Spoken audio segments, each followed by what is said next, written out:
नमस्कार मित्रों, आज हमारे चैनल पर आपका स्वागत है।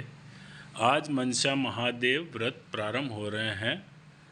आज से 16 सोमवार व्रत कथा प्रारंभ हो रही है। कृपया मेरे चैनल को सब्सक्राइब कर लेवें ताकि हर वीडियो आप तक पहुँचे। आज हम बड़ी में हरि रामेश्वर महादेव मंदिर आए हैं। हमारी कथा आज से प्रारंभ हो रही है, जो आपको हम लाइव दिखाएंगे। आज की प्रथम मनसा महादेव कथा आज से शुरू हो रही है।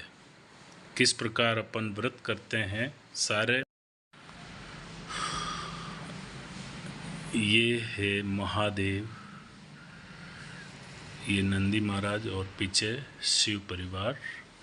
ये है महादेव। आज से हमारी मनसा महादेव कथा प्रारंभ हो रही है। यह 16 सोमवार का व्रत है।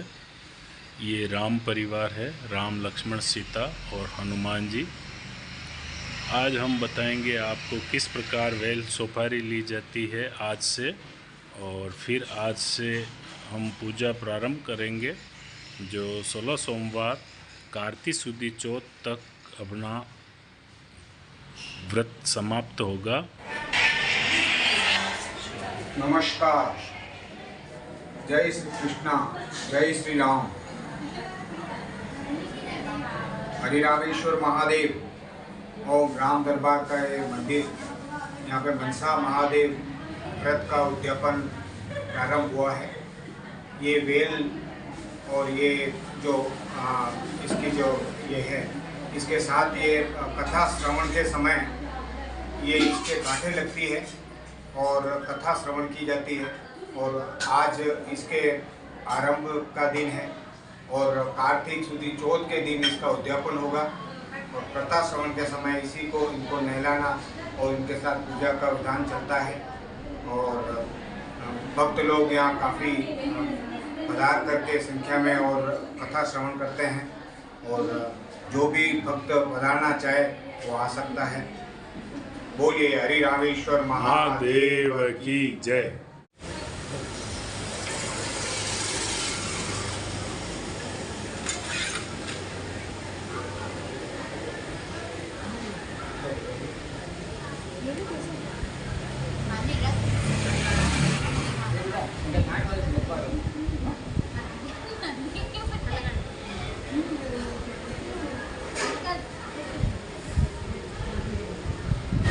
बोलो मनसा महादेव की जय। बोलो हरि रामेश्वर महादेव की जय। बोलो राम परिवार की जय। एक समय कैलाश पर्वत पर जबकि चारों ओर 18 भार वनस्पति फल फूल रही थी और सुंदर मंद सुगंधित हवा चल रही थी। ऐसे समय शिव जी तथा पार्वती जी एक सुंदर आसन पर विराजमान होकर इस छटा को देख रहे थे। श्री पार्वती जी बोली, हे नाथ, आज तो चौपड़ पासे का खेल खेलना चाहिए। महादेव जी ने कहा, ठीक है, पर इस खेल में छल कपट बहुत होता है, इसलिए हार जीत का साक्षी का निर्णय कौन देगा। तब तो श्री पार्वती जी ने अपने अंग से मैल उतार कर एक उसका पुतला बनाकर बिठा दिया, जिसे श्री महादेव जी सर जीवन कर बोले, हे पुत्र अंगद, हम दोनों चौपड़ पासे का खेल खेल रहे हैं, सो तू हमारे हारने जीतने की साथ बनना। अब चौपड़ पासे का खेल शुरू हुआ। महादेव जी ने 2 बार पासे फेंके और अंगद से पूछा, बता कौन हारा और कौन जीता। तो अंगद ने कहा कि आप जीते तथा पार्वती जी हारे। जब तीसरी बार पार्वती जी ने पासे फेंके और अंगद से पूछा, बता कौन हारा और कौन जीता। यद्यपि इस बार पार्वती जी जीती थी, परंतु अंगद ने सोचा, मैं महादेव जी को हारा कैसे कहूँ, वे मुझे श्राप दे देंगे। अतः उसने कह दिया, कि महादेव जी जीते तथा पार्वती जी हारे। यह सुनते ही पार्वती जी को क्रोध आ गया। क्रोध में आकर अंगद को श्राप दे दिया, जा तू कोढ़ी हो जा और भटकता फिर। तो पार्वती जी के श्राप से कोढ़ीवत दुखी हुआ अंगद इधर उधर भटकने लगा।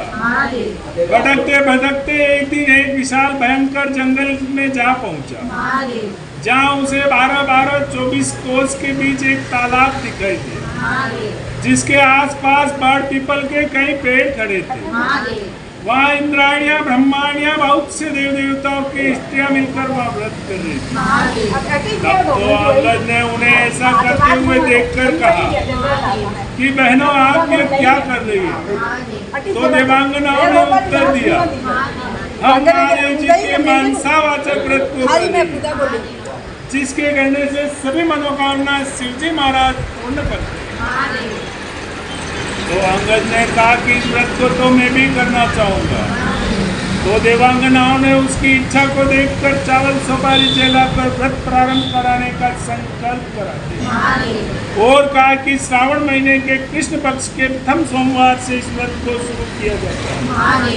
तो उस दिन किसी कुंवारी कन्या के हाथ से 2 पुनी सूत कटवाए, उसका डोरा बनावे, पीली गेरू में रंगे और फिर उसकी महादेव जी की पूजन तथा आगे हर सोमवार व्रत करता रहे और फिर कार्तिक सुदी चौथ के दिन इसका उजमना करे। उस दिन 4.25 सेर आटा, 1.25 सेर घी, 1.25 सेर गुड़ का गांव में तोड़ बूझ कर उसका चूरमा बनावे और उसका महादेव जी के भोग धरकर 4 बराबर भाग कर ले।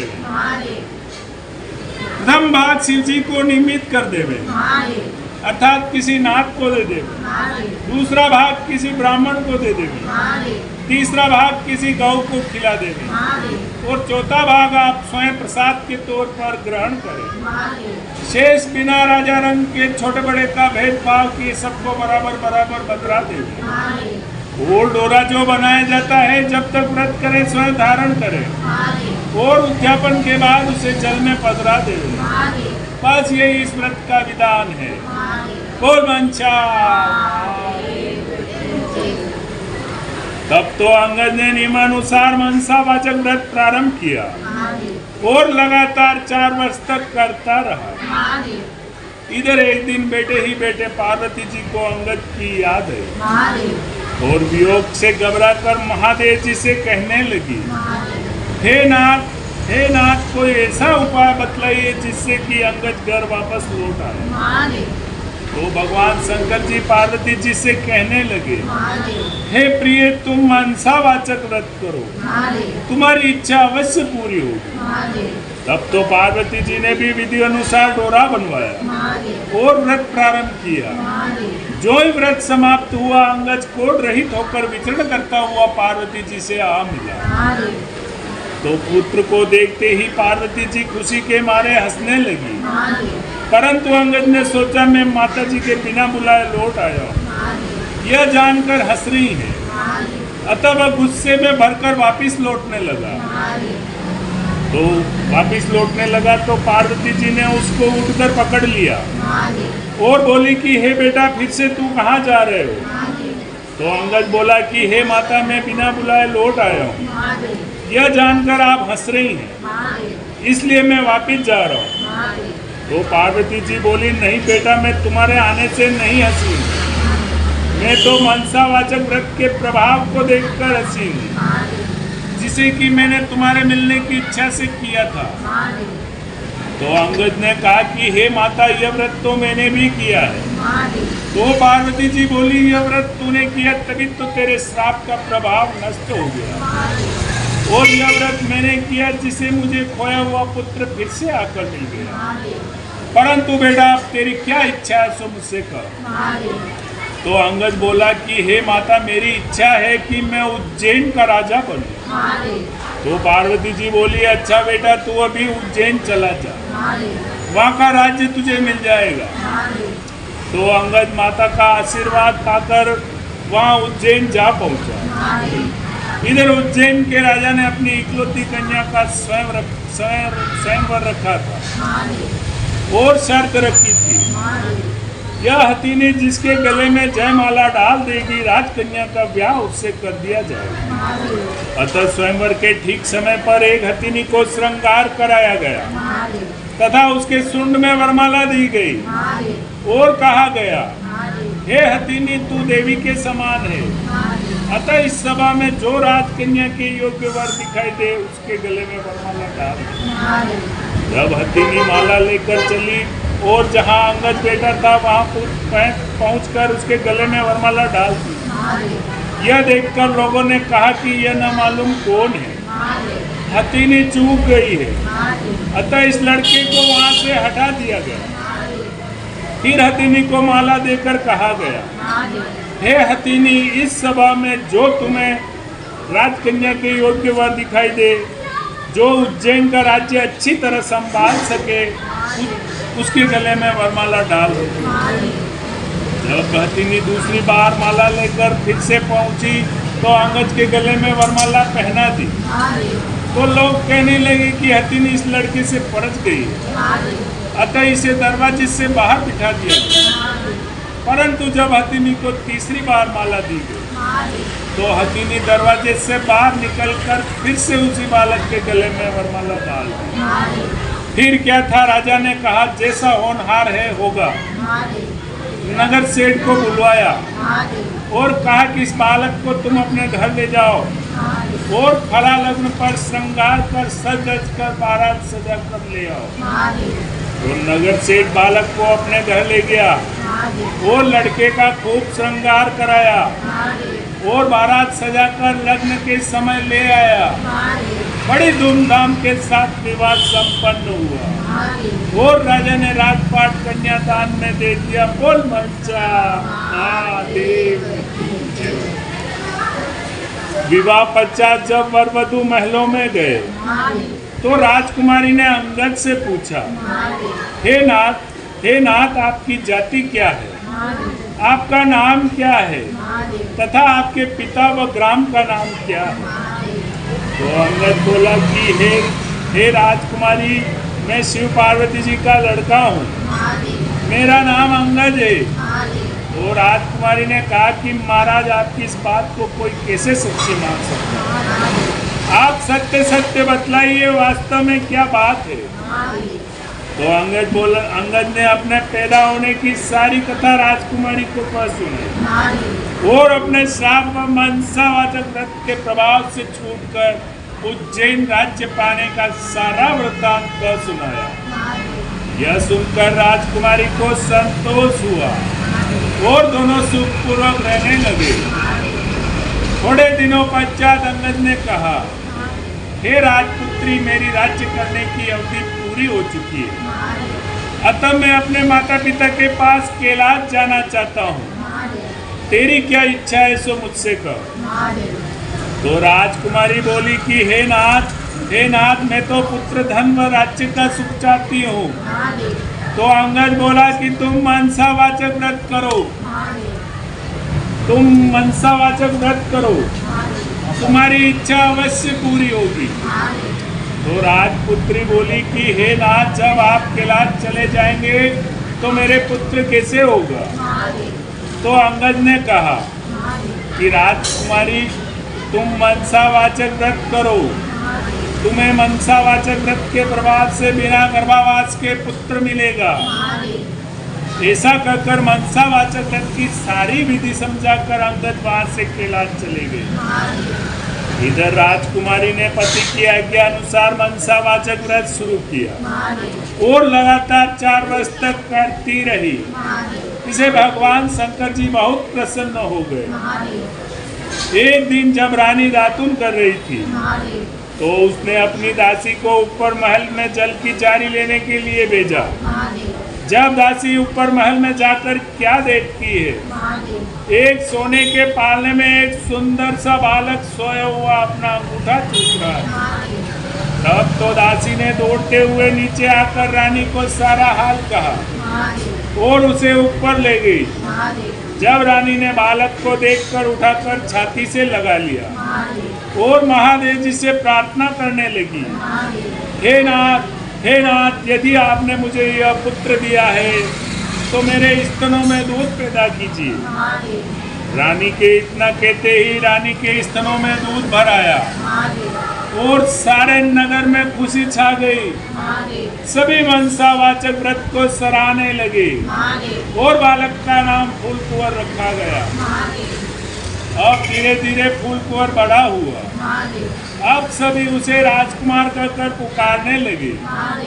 एक दिन राजकुमार ने अपनी माता से पूछा, हे माता मेरे पिता कौन है, उनका नाम क्या है और वे इस समय कहाँ पर है? तो रानी ने कहा कि हे पुत्र, तेरे पिता का नाम अंगज है, वे महादेव जी के पुत्र हैं और इस समय कैलाश में है। तो राजकुमार ने कहा, हे माता, मृत्युलोक में इस बात को कोई कैसे सच्ची मान सकता है? आप सत्य बतलाइए, वास्तव में क्या बात है? तब तो रानी ने अपनी अंगद की उत्पत्ति और उनके श्राप और मनसावाचक व्रत के प्रभाव से छूटकर उज्जैन राज्य पाने की सारी बातें कह सुनाई और उनकी स्वयं की उत्पत्ति की सारी बातें कह सुनाई और कहा कि हे पुत्र, मनसावाचक व्रत करने वाले मनुष्य के लिए कोई भी बात असंभव नहीं है।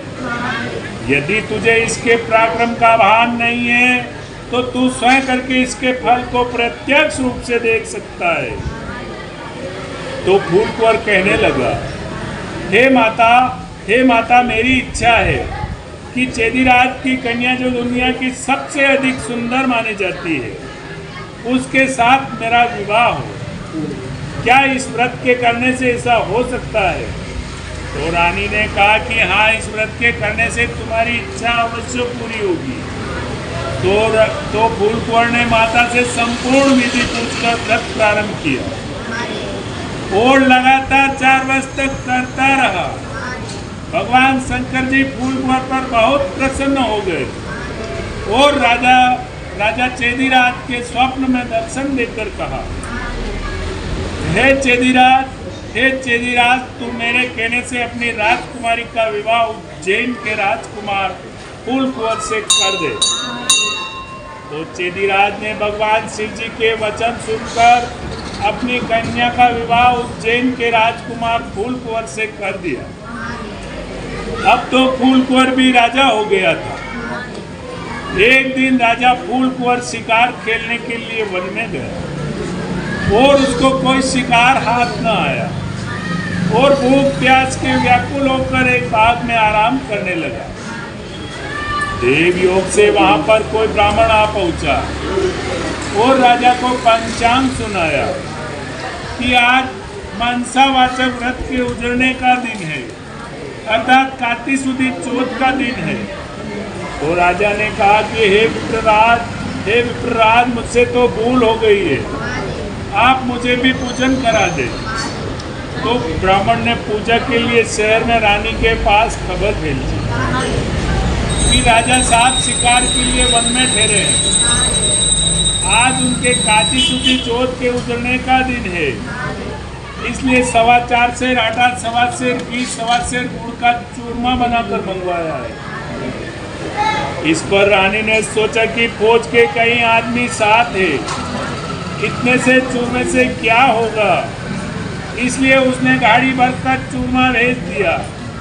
नियम विरुद्ध अधिक सामान होने से महादेव जी ने कोप किया और राजा के स्वप्न में दर्शन देकर कहा, हे राजा, तू अपनी रानी को राज्य से निकाल दे, नहीं तो मैं तेरे राज्य को नष्ट भ्रष्ट कर दूंगा।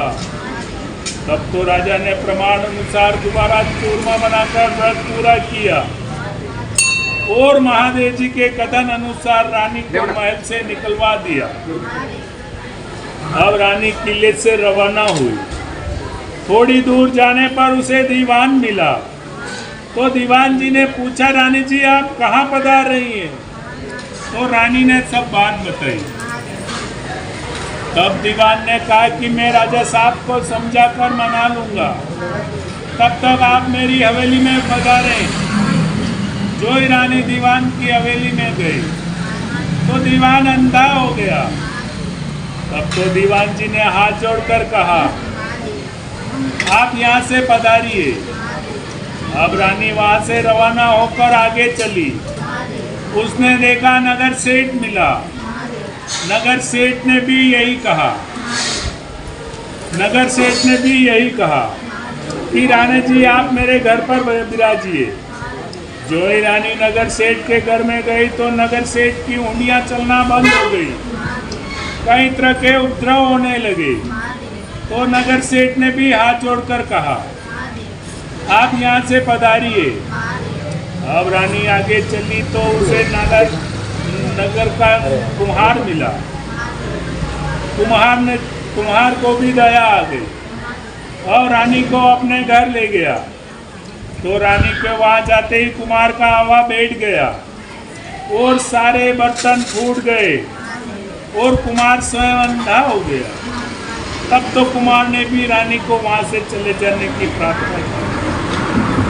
अब रानी आगे चली तो एक राजा जी का माली मिला। तो उसने भी यही पूछा कि रानी जी आप कहाँ पधार रही हैं।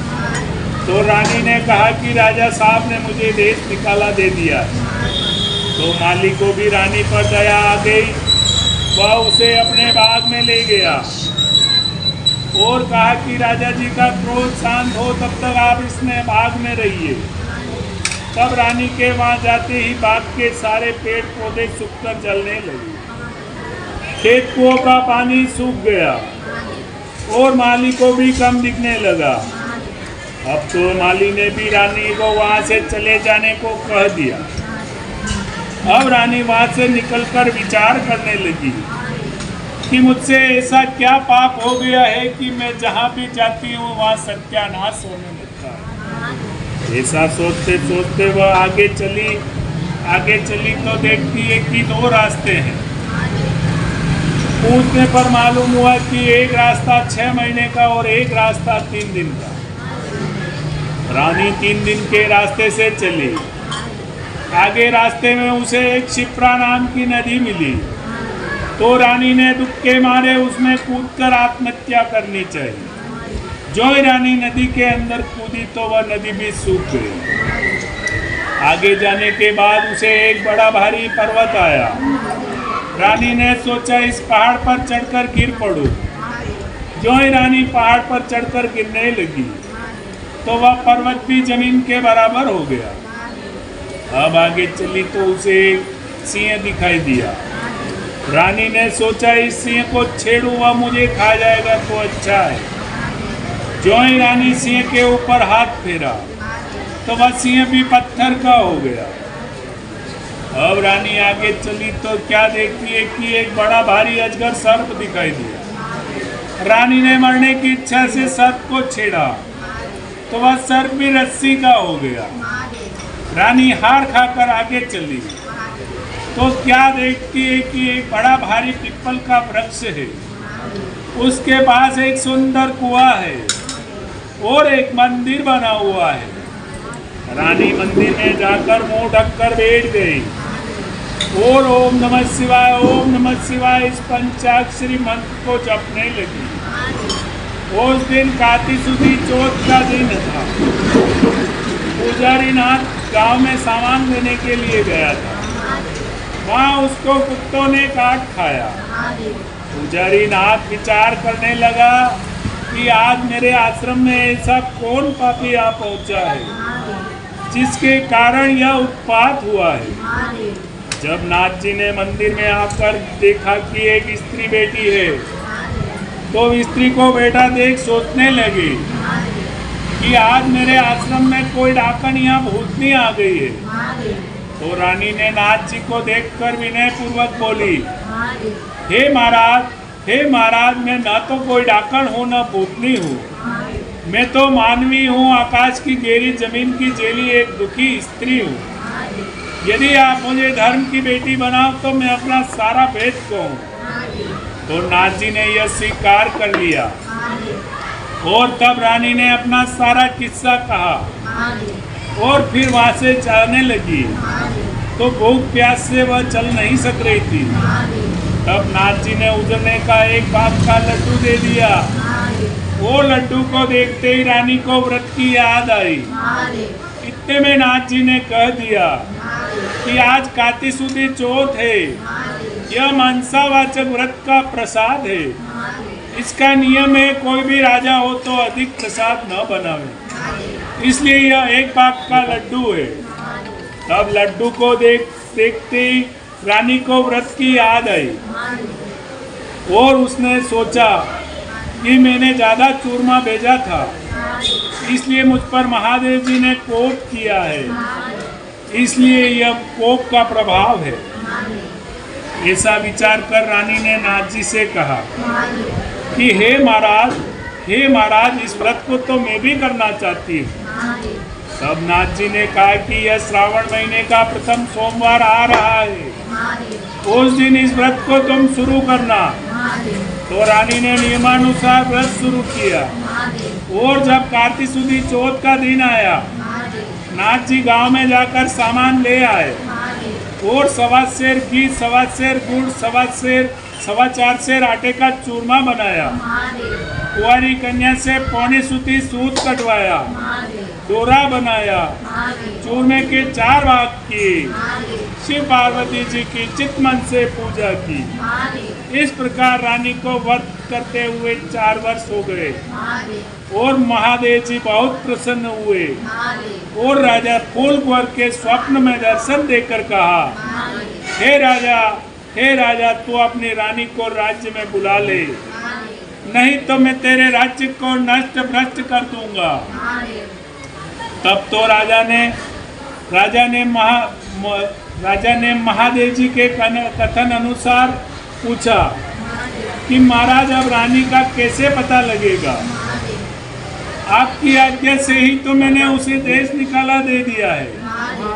तो महादेव जी ने कहा कि हे राजा, तू अपने 4 विश्वासी नौकरों को पूर्व के दरवाजे भेज दे, वहाँ उन्हें बिना नाथा बैलों की गाड़ी मिलेगी, वे चारों लोग उसमें बैठ जावे, वह गाड़ी उन्हें वहीं पर ले जाएगी जहाँ पर तुम्हारी रानी रहती है। प्रातः काल होते ही 4 आदमी भेज दिए, उन्हें बिना नाथों बैलों की गाड़ी मिली, वे चारों लोग उसमें बैठ गए, वह गाड़ी उन्हें वहीं पर ले गई जहाँ पर रानी रहती थी। तो सेवकों ने रानी को पहचान लिया और कहा कि राजा साहब आपको बुला रहे हैं, इसलिए हम लोगों को भेजा है। तब रानी ने नाथ जी से कहा कि हे महाराज, मैं आपकी बेटी हूँ, आप मुझे सीख देकर भेजो तो मैं जाऊँ। तब नाथ जी ने मिट्टी के हाथी, घोड़े, रथपाल की आदि बनाकर मंत्र के छींटे दिए, जिससे वह सच्चे हाथी, घोड़े, रथपाल की बन गए। फिर महाराज ने फिर रानी से कहा कि हे पिताजी, रास्ते में मेरे छूने से कई जीवों का नुकसान हुआ है, उनका भी उद्धार होना चाहिए, नहीं तो मुझे पाप लगेगा। तब नाथ जी ने शिव जी के निर्मल्य कराए हुए जल की जारी भर कर दी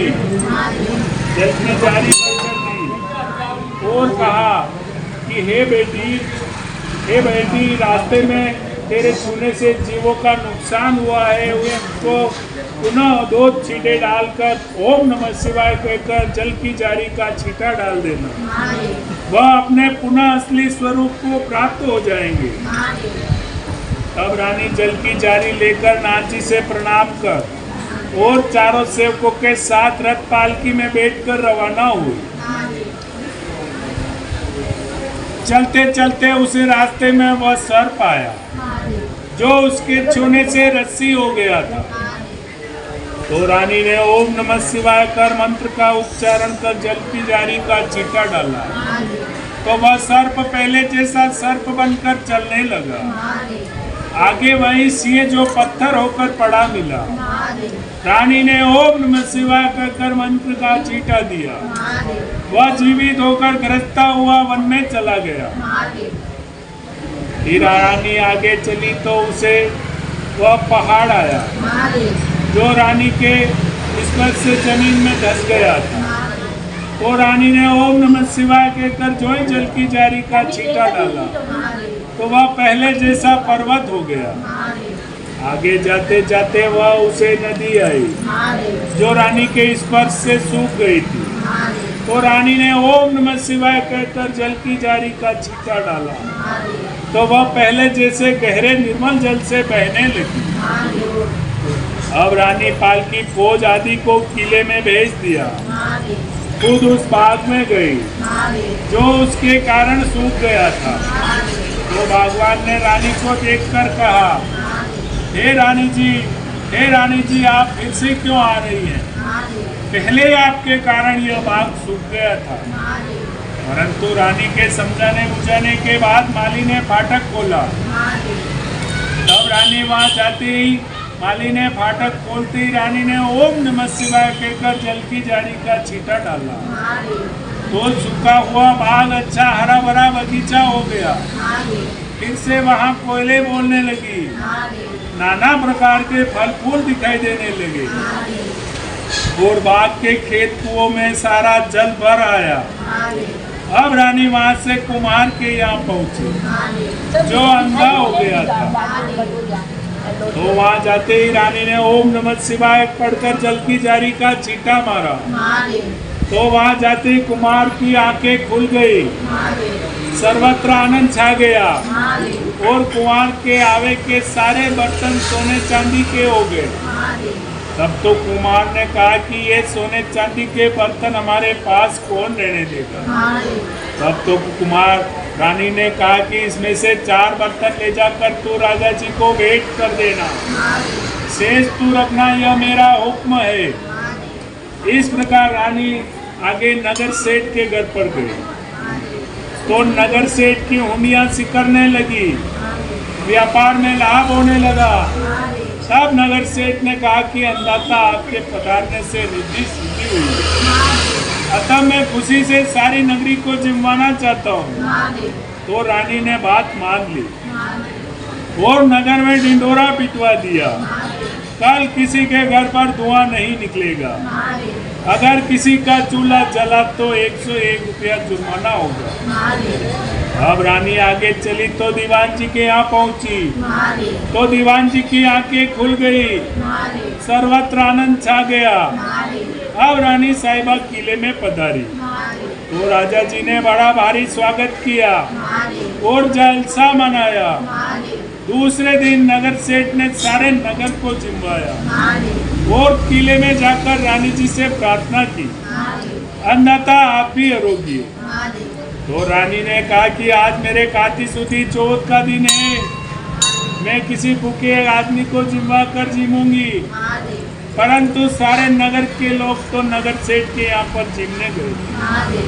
ढूंढते ढूंढते धोबी घाट पर एक अंधी बहरी कोड़ी धोबिन भूखी पड़ी हुई मिली। रानी की आज्ञा से उसे लाया गया, उसे स्नान कराया गया। उसे स्नान कराते उसका सारा कोढ़ मिट गया, और उसको जो ही मनसा व्रत की सारी कथा सुनाई। कथा सुनाते उसके लिए स्वर्ग से विमान आया। बूढ़ी धोबिन कथा सुनने प्रसाद लेने मात्र से सदैव सदैव के लिए वैकुंठ चली गई। इस प्रकार राजा रानी नियमानुसार मनसावाचक व्रत करते रहे, संसार के सभी सुखों को भोगते रहे।